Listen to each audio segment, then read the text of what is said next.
So this summer, I made my 11th annual trip to camp. I've been going longer than any of my children. Cape Cod Synagogue has reason to be proud because we do send so many kids to camp. It's been a real source of strength for our community, and I see those kids around here and I see their families involved. Volunteering, for my part, is extremely important to me and it's extremely important to the kids of the whole region. Being there for a week or 2 weeks means that I get to help out with what I think is the single thing that would stand as the crown for the Reformed Jewish movement, the thing that we have done consistently and best over these many decades. I also get the bonus of being able to spend some time with colleagues year after year as friendships and professional relationships have developed. I had a funny conversation with one of those colleagues on the last Shabbat I was at Crane Lake this year. Now, I've known Lisa Tannenbaum for 11 years. She's always been part of the direction of education there. She'd lived in Israel for many years. She's fluent in Hebrew. And her ongoing job at Crane Lake is Rosh Mishlachat. So she's sort of the head of the big group of Israelis that come to work at camp every year. She's the one to help them deal with the issues that arise. I was amazed even in the first week of camp, there were a lot of them who had already been on camp for a few weeks that were really missing being in Israel. And it started this conversation between Lisa and me. And she asked me, what is it about Israel that's different? How is it that these Israeli kids who were there, many of them had been through army service already, and in just a few weeks they were already missing home? What's so different? Many of us have traveled to other countries. The process of discovery and adventure is really irreplaceable to build a human being. Experiencing other cultures broadens us in ways that nothing else can. Gives us perspective on our own nation in a way that nothing else can. When we see how others do things, we come with new eyes to the way that we do them. So why is it different when we're in Israel? Well, clearly the culture is different than it is in other countries.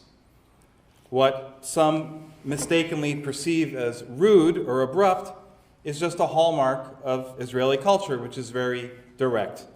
You say what you mean. Why bother beating around the bush? If you ask someone what they think, they'll tell you. Sometimes even if you don't ask. Israelis are incredibly educated and creative people. It's the most educated country in the world. And remarkably hard workers.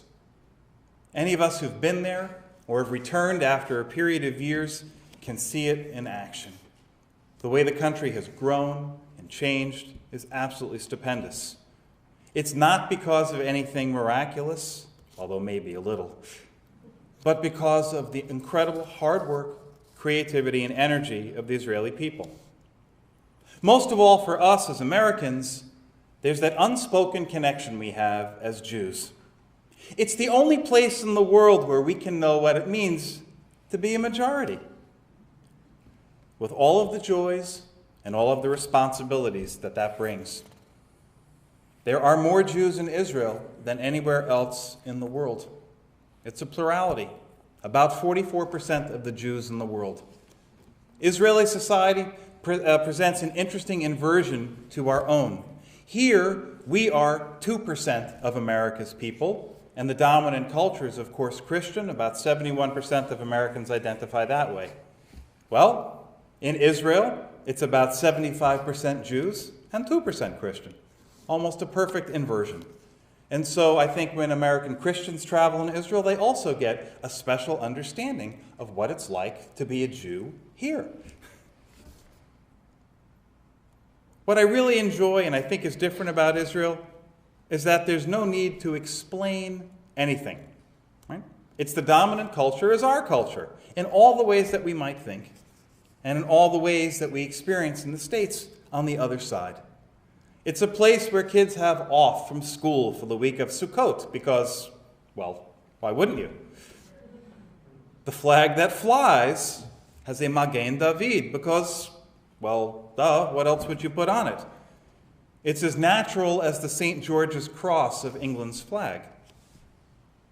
It's the place where our concerns aren't parochial or narrow, but national.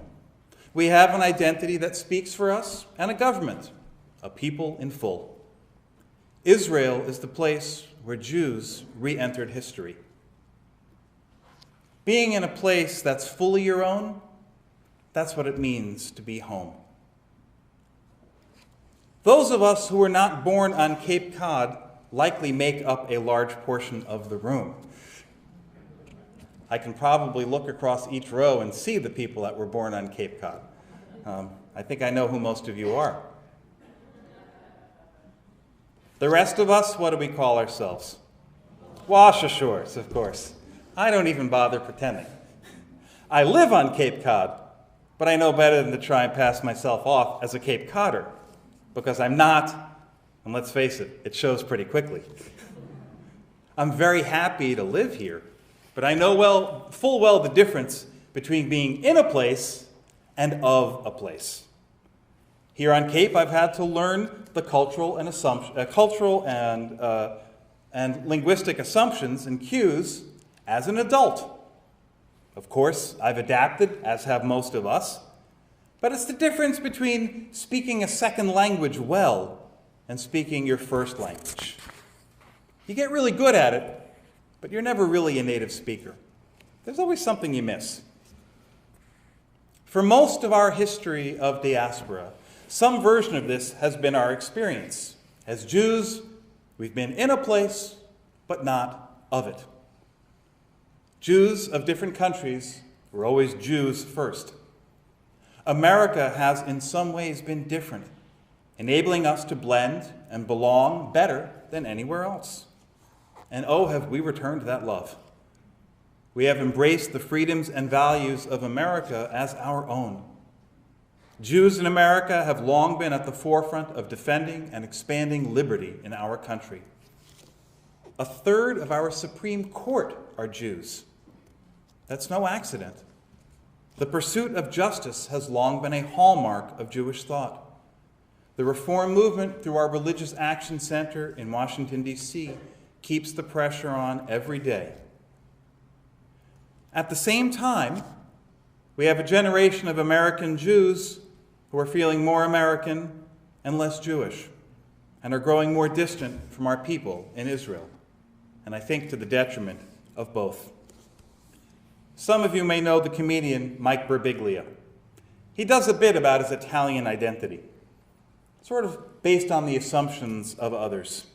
He'll work a room and somebody will come up to him afterwards and say, "Hey, Mikey, you're Italian, right? Hey, you know your name's supposed to be pronounced Birbiglia." And he'll say, "Yeah, do you know you're kind of annoying?" And he'll say this, "I'm what you call Olive Garden Italian." It's a tenuous ethnic connection at best. He's got an Italian name, but that's about as far as it goes. He's American. Demographers know that this is what happens with enough generations in America. Typically by the third generation, the melting pot melts. For all of that, when Jews today are asked what the definition of being Jewish was, fully 2/3 of us, 62%, identify as an ethnicity. We'll answer it's mostly about our ancestry and our culture. We still know we're a people. It's only that we're less attached than prior generations to our homeland in Israel. That growing distance is a problem. It's a problem for us here as our community grows more secular in America, because Israel, over time, should become the natural center for Jewish life, even for American Jews. We should be looking towards the majority of our people. Israeliness in Israel, though, is the very definition of a national culture, but not a religious Jewish identity. So, if Mike Birbiglia can be an Olive Garden Italian, it's more and more clear that we American Jews are going to need Israel to be more than just bagel and lox Jews. So why should the biggest Jewish country in the world need us at all? I mean, we are officially Israel's slightly smaller sibling now. It's no longer a case of Israel needing us to prop up its economy as it was in the early days. In many ways, the Israeli economy has outstripped our own. Our military support is still crucial, but honestly, that would likely still continue without specifically Jewish American lobbying. The United States supports Israel militarily mostly out of our own national security concerns. They're a valuable partner to us. Our tourist dollars certainly matter when we go to Israel, but Israel is already one of the biggest tourist destinations in the world. Lots of other people go. Why does Israel need American Jews? There was an instance last month that made Israel's need for us crystal clear. Some of you may have seen or read about what happened to some rabbinical students in Jerusalem when they went to pray at the Western Wall.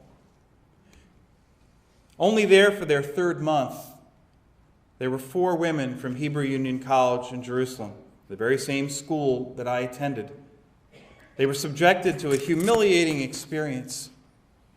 They passed through security to enter the Western Wall Plaza, only they didn't quite pass through. They were detained. They were forced to lift their shirts and their skirts in front of the guards. Why? It was done at the behest of Shmuel Rabinovich, the ultra-Orthodox rabbi in control of the Kotel. These women were effectively strip-searched by Israeli police. What was the terrible threat that they posed? They might be carrying a Torah scroll hidden against their bodies. Now, I know a lot of rabbis. I even have to eat with some of them occasionally. Not recommended. But I've never known anyone of any stream, from Chabad to Reconstructionist or Aleph, that would ever think strip-searching women on their way to pray was an acceptable expression of Judaism. And yet, here it's happening. And now we have the specter of the Israeli state enforcing narrow religious doctrine. It was the police who did this. It's the very thing that makes Saudi Arabia, Iran, ISIS, and so many other places revolting to us. The state coercion of religion. Is this the threat we now face in Israel? I'm very thankful the Barnstable police are out front tonight keeping us safe. Could you imagine if they had to come in here and stop the worship because I wasn't Orthodox enough and men and women were seating together? It really is that awful.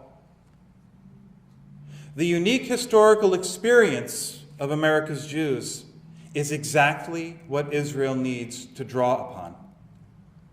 The Jews of Israel are overwhelmingly from nations that have no lengthy tradition of democracy and no history of separating religion and state. Very few places do. They come from the Middle East. They come from North Africa. They come from Europe. And the experience of our people in those places was very, very different from that we have enjoyed in America. The assumption from the early days of Israel was that the secular majority would set the culture because they so vastly outnumbered the Orthodox. But that assumption is now breaking down. Over 150 years in America have taught us a better way, and we are needed now to impart that to our brothers and sisters in Israel. The very reason our people have been able to take root in America and enjoy success, it's the wall of separation between church and state that our founders knew was essential. We have learned that our religious faith means more when it's free of coercion and untainted by the state. It's the key difference to our experience in America versus every other country of our millennia-long diaspora. Look, our job is not to be unceasing critics of Israel. I'm not. I'm actually a fan. And if we're not citizens, and we don't vote there, and we don't serve in the IDF, some people would tell us, Shah. I disagree about that. We can be strong advocates for change and supporters of the institutions in Israel that can make a difference. I would urge you, get to know the Israel Movement for Progressive Judaism.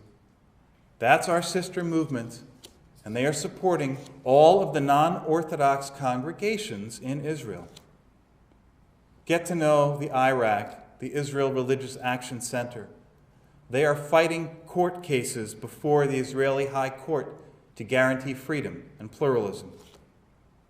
Support ARTSA, the Association of Reformed Zionists of America, because only when we support what we want to see will we see change. We are the world's single biggest positive example for religious coexistence in the United States and the absence of government interference in religion. We desperately need to communicate that to our people in Israel. The Pew Forum research of 2013 showed, as I mentioned, that ethnic identity is still primary among Jews, while it also showed that the values that American Jews held as most essential to being Jewish are these. First was remembering the Holocaust. 73% said that was most essential. And yes, it is important. It also reflects the emphasis of our teaching.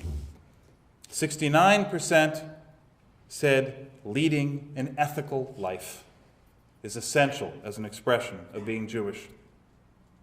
56% said working for justice and equality are an essential part of being a Jew. The very values that even secular American Jews hold dear are exactly the ones we need to get activated in Israel.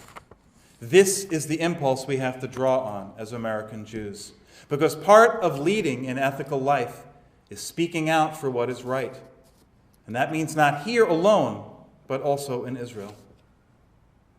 If we are offended by our student rabbis being stripped and humiliated, we better speak up now, because we have to be the ones to advocate for separation of synagogue and state, because we alone know best why it's so important. We must be the ones to speak up against the role of religious extremists in Israeli politics, because we know how dangerous it is. If we want to see changes in Israel to get better funding for schools and universities there, well, we need to speak up and stop the ultra-Orthodox parties from feeding at the public trough, funneling tax dollars only to their institutions. If we want Israel to stop spending so much money on settlements, this needs to be resolved because it's part of a bargain with the ultra-Orthodox in government. The greatest gift we can give to Israel as American Jews is helping it to tame the role of the ultra-Orthodox in Israel's government. It is a special gift whose power American Jews understand better than anyone. And I believe it is a gift that is ours alone to give.